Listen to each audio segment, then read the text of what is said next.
Hello student, very good morning to all of you. How are you? I hope you all are happy, healthy and fine at home. Do you remember what were we discussing yesterday? I think we were discuss about the PMR spectroscopy with all the detailed theory regarding PMR spectroscopy, how to solve some of the question based on PMR spectroscopy, what is the basic principle of it, what is the coupling constant, what are the uses of it, application of PMR spectroscopy, everything we have discussed in details. So today we are going to discuss the last topic of this semester, that is the fourth semester, chapter number 8, because chapter number 9 we already discussed, but that chapter is excluded from this year, but we already learned that chapter before the syllabus, 70% syllabus in your exam. So, but we already discussed that one, so let it be. But here the problem, spectroscopic problem based on UV, IR and PMR. Now spectroscopic, we know that the main application of the spectroscopy to determine the structure of the unknown organic compound. Unknown organic compound, by if we know the data about the unknown compound, if you have a UV data, it gives us some information about the structure. IR gives us some information about the structure, then PMR gives full information about the structure. So every spectroscopy providing one of the information easily rather than the other one. For example, in case of the UV spectroscopy, and it is generally known for whether the compound is a saturated, if it is a saturated, whether it is a isolated system or conjugated system, that kind of the information we are getting from UV spectroscopy. It quickly gives the results about that. So partial information we are getting from the UV spectroscopy. In addition to that, it also provides the information regarding as a stereochemistry, like as a whether the cis or the trans, that geometrical information we are also getting from the UV spectroscopy. It gives, because these spectroscopy required few milligram of the sample and the results are obtained within 3 to 7 minutes, very few samples, and the results are getting providing, and from that we can say this compound containing these partial groups. Move on to the next one is the IR spectroscopy, and it is known for the functional group. From the group valency, from the group frequency, we can easily find out what kind of the functional groups are present in the unknown compound. It is a very quick method for getting the information regarding as a functional group. Suppose as hydroxyl groups are present or ketonic groups are present, means carbonyl groups are present.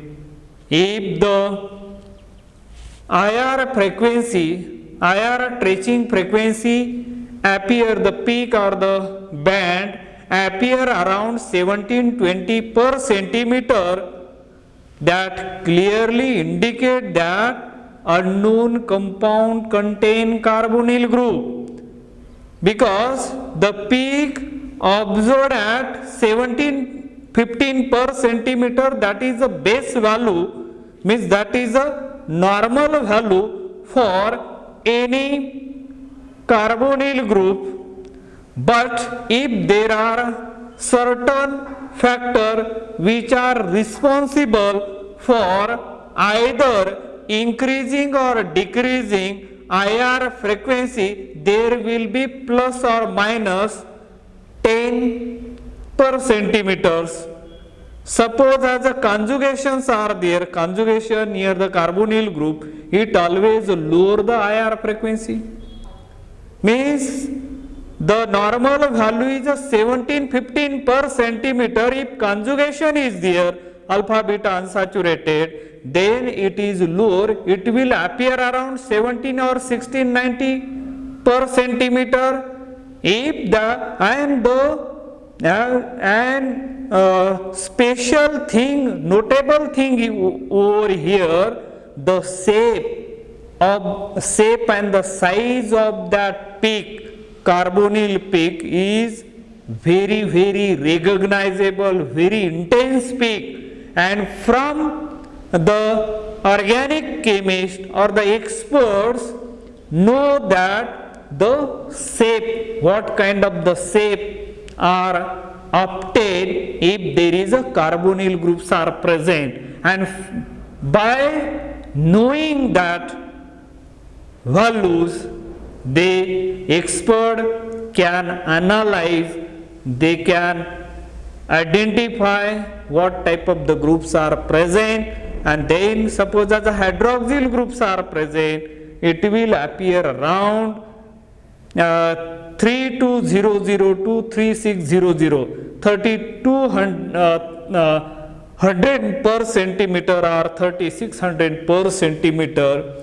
The broad peak is obtained, or broad peak is seen in a IR spectrum, clearly indicate that there is a hydroxyl groups are present, and hydroxyl groups are generally present.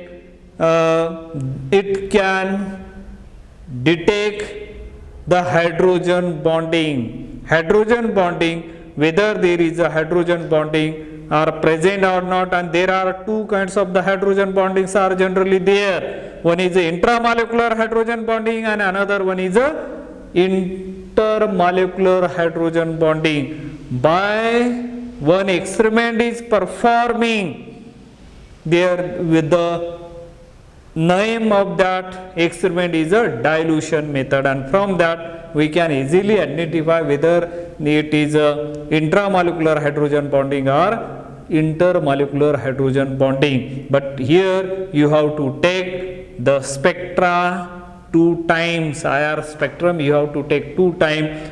Initially suppose you got as a broad spectrum, then dilute that solution. After the dilution, if the peak is obtained sharp, that clearly indicate that there is a hydrogen bonding is there. Interhydrogen bondings are present. Suppose after the dilution there is a no change is observed in that peak, it remains unchanged, that clearly indicate that it clearly confirm that there is a intramolecular hydrogen bondings are there. Intramolecular hydrogen bonding does not get affected by the dilution. Intramolecular does not break. Only intermolecular hydrogen bonding get broken because there the solvent molecule are entered and they get separated, and that's why we are getting in the second time spectra is very sharp, that clearly indicate there is a intermolecular hydrogen bonding. So in this way we can easily distinguish between intramolecular hydrogen bonding and the intermolecular hydrogen bonding very easily by IR spectroscopy. And the next one is a PMR spectroscopy, is a proton magnetic resonance, which is a full form of that. And here the radio waves are used. Radio waves are very longer and radio waves are very long radio waves, and the energy here is a very less.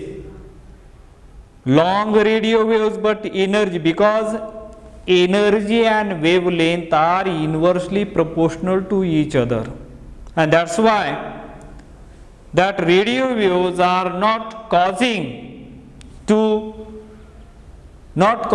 any object, and that's why we are carrying radio along with, or we are using as a mobiles, so that wavelength are very, energy are very large and the wavelength are very short in the radio waves, so they are inversely proportional to each other. So here, while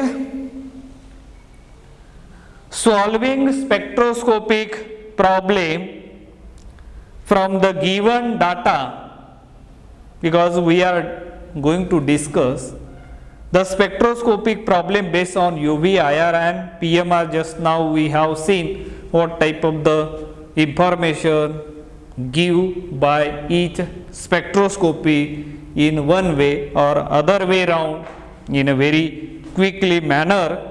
So that we have discussed over here. The first important thing is used to find out the sites of unsaturation in the given compound. While solving such type of the problem, the first important thing is to calculate the sites of unsaturation in the given compound. So what do you mean by the sites of unsaturation? That is very, very important as far as the problem solving. Sites of unsaturation, and there are various methods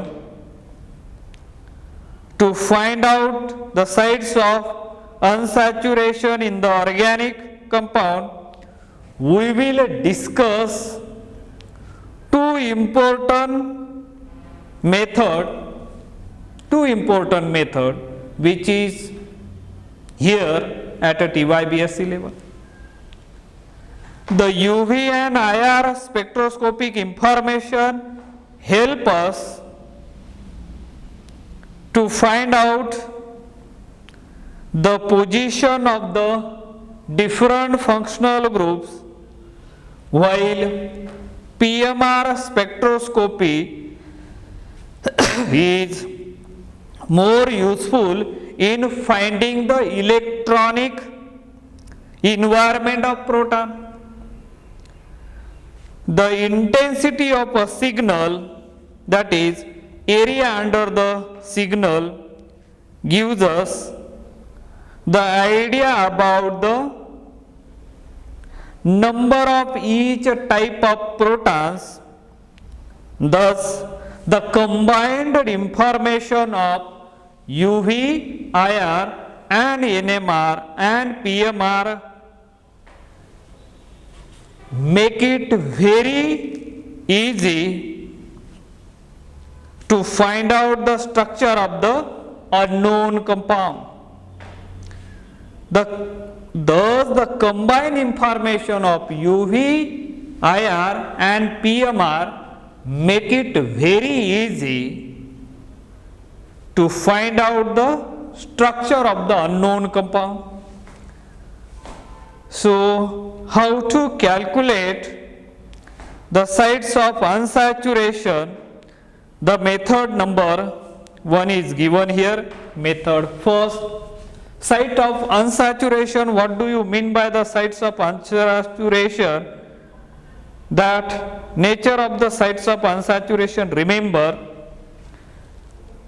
The unsaturation sites in the organic compound may be of the following types. Nature of the sites of unsaturation first. Nature of sites of unsaturation. Nature of sites of unsaturation.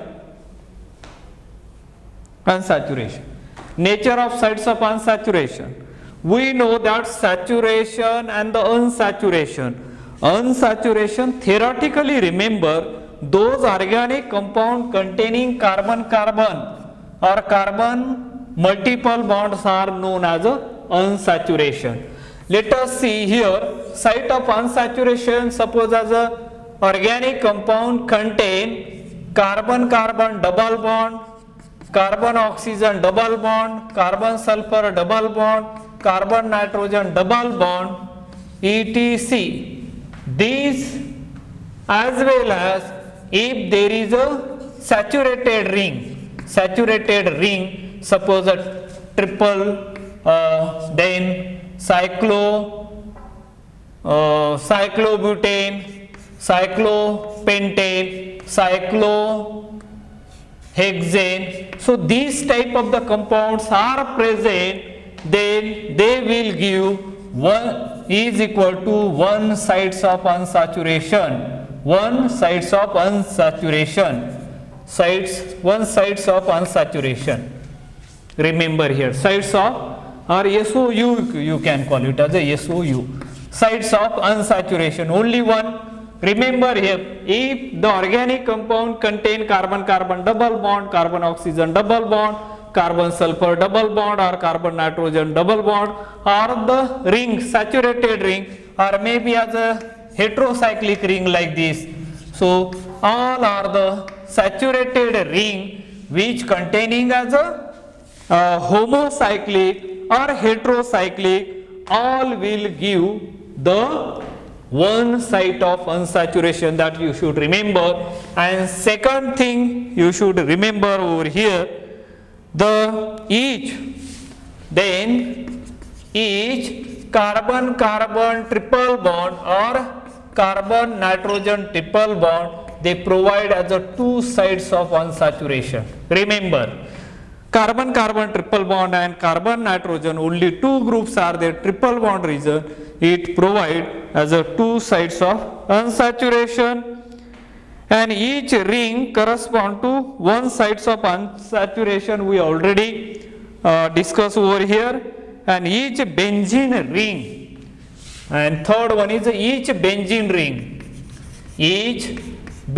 ring, as we know that, containing as a 4 sites of unsaturation. Why 4 sites of unsaturation? 1 for the ring and 3 for the alternative carbon-carbon double bond, and therefore if benzene rings are there, while calculating, while solving the problem, if 4 or more than 4 sites of unsaturation are present, it accounts for the presence of benzene ring in the compound. So in this way we can use that sites of unsaturation. Now let us move on to the next point. The next point, that is the first method we are going to discuss over here while calculating as a site of unsaturation. Let us see as a sites of unsaturation, method number 1, sites of unsaturation. Sites of unsaturation, method first, and that method, this method is most commonly used. This method is most commonly used. This method is most commonly used. According to this method, following changes are made. According to this method, according to this method, following changes are made.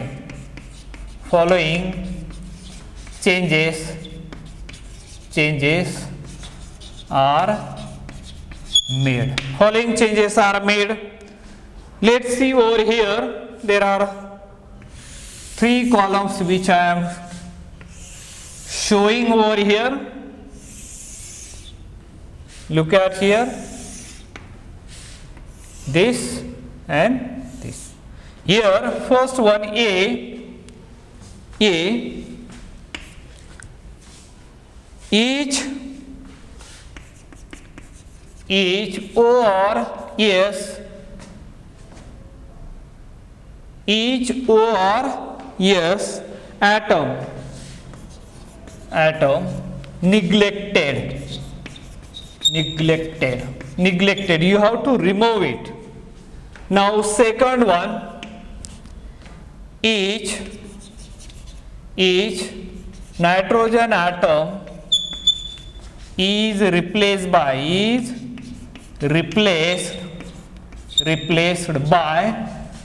CH. Remember that one. And C, each chlorine, bromine, iodine atoms are replaced by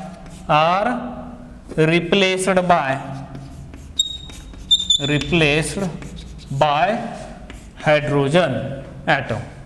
Remember, these 3 changes are made while using this method for the calculation of sites of unsaturation. And let's see an method second. Let me show this second method also. Method second, each oxygen or sulfur atom is replaced by CH2. That is a change only. Another thing remains as it is. Each nitrogen atom is replaced by CH. Each halogen atoms are replaced by hydrogen atom. And these are the changes. You can use either first method or the second method. So at TYBSc level, you can use first method. Is very easy for calculating the sites of unsaturation. So we can use it. Now let's start how to calculate the sites of unsaturation in the following molecules. Let's see over here. Now I am going to solve one because in the exam they will provide you the data. Don't worry about that data. They will provide they will give molecular formula, they will give UV values, they will give IR values, they will provide the NMR data, and by knowing that data we have to calculate the correct structure of the organic compound. Now let's move on. Molecular formula is C9H16O. This is a molecular formula is given. MF is nothing but as a molecular formula. Remember here. Now this is a molecular formula. You use as a first method. According to as a first method, how to calculate as a sites of unsaturation? Sites of unsaturation. Molecular formula is given C9H16O. Right? H9H16O. According to as a first method. According to first method, neglect the oxygen atom. First, according to neglect the oxygen atom. Neglect the oxygen atom. the formula